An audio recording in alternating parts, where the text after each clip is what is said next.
السلام علیکم۔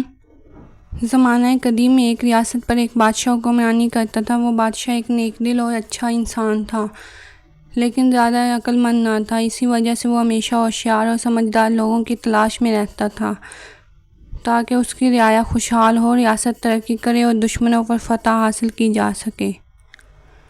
مگر بادشاہ کو اپنی موجودہ رعایا سے خاص فائدہ نہیں پہنچ رہا تھا۔ وہ صرف مشورے دیتے اور اس کے بدلے تنخواہیں لیتے، لیکن ان مشوروں میں وہ تاثیر نہ تھی جو بادشاہ چاہتا تھا۔ یہی خیال اکثر بادشاہ کو بے چین رکھتا تھا۔ ایک دن اس نے فیصلہ کیا کہ وہ اس الجھن سے نکلنے کے لیے اپنے درباریوں کے ساتھ جنگل کی سیر کو جائے گا۔ شاید قدرت اسے کسی جواب تک پہنچا دے۔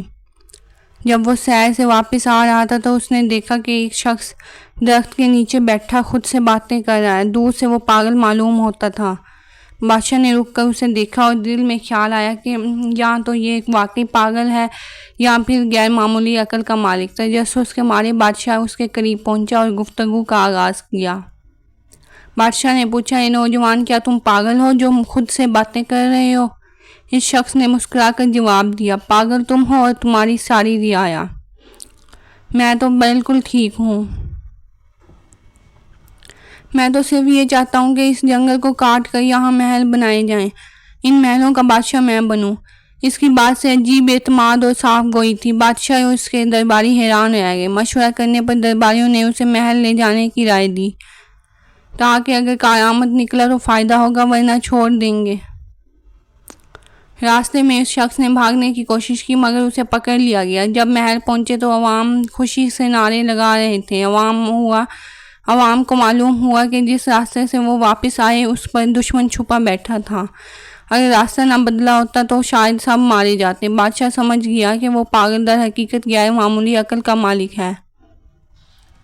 بادشاہ نے حکم دیا، اس کے لیے ایک بہترین کرسی تیار کرو، آج سے یہ میرے ساتھ رہے گا۔ درباریوں کو یہ گوارا نہ تھا کہ ایک اجنبی اور وہ بھی پاگل ان کے برابر بیٹھے۔ وہ اس کے خلاف سازشیں کرنے لگے، مگر اللہ جسے عزت دے اسے کوئی برا نہیں کہہ سکتا اور نہ کوئی گرا سکتا۔ ایک دن درباریوں نے سازشاً پاگل کو کہا، دربار کا آغاز تب ہوتا ہے جب کوئی بادشاہ کو تھپڑ مارے، تم ایسا کرو گے تو انعام ملے گا۔ اگلے دن پاگل نے بادشاہ کو زوردار تھپڑ مار دیا جس سے تاج گر پڑا۔ تاج کے نیچے سے ایک زہریلا بچھو نکلا۔ اگر تاج سر پر ہوتا تو بادشاہ مر جاتا۔ بادشاہ نے پاگل کو گلے لگا کر کہا، اس نے میری جان بچائی۔ پھر ایک اور دن سازشی درباریوں نے اسے کہا، جب بادشاہ بیٹھنے لگے تو اس کرسی پیچھے کھینچ لینا۔ پاگل نے ایسا ہی کیا۔ بادشاہ گرنے سے پہلے ہی سنبھل گیا، دیکھا تو کرسی ٹوٹی ہوئی تھی، اگر بیٹھتا تو زخمی ہو جاتا۔ بادشاہ نے پھر اس کی عقل مندی کی تعریف کی اور اسے فوج کا جرنیل مقرر کر دیا۔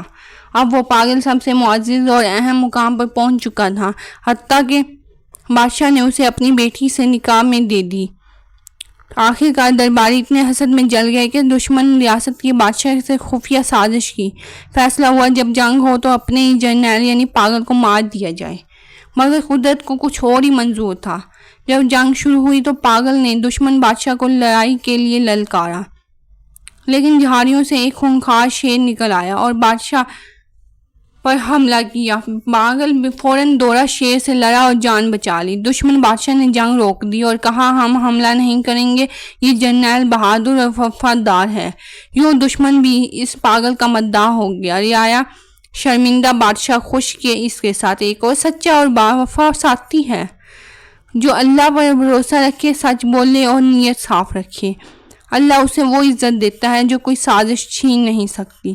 پاگل سمجھا جانے والا شخص وقت کے سب سے اہم عہدوں پر فائز ہوا، اور وہ لوگ جو سازشیں کرتے رہے خود ہی رسوا ہو گئے۔ اگر آپ کو یہ ویڈیو اچھی لگی ہو تو ویڈیو کو لائک، شیئر اور چینل کو سبسکرائب ضرور کریں تاکہ آئندہ آنے والی نئی سٹوریز آپ کو مل سکیں۔ اللہ حافظ۔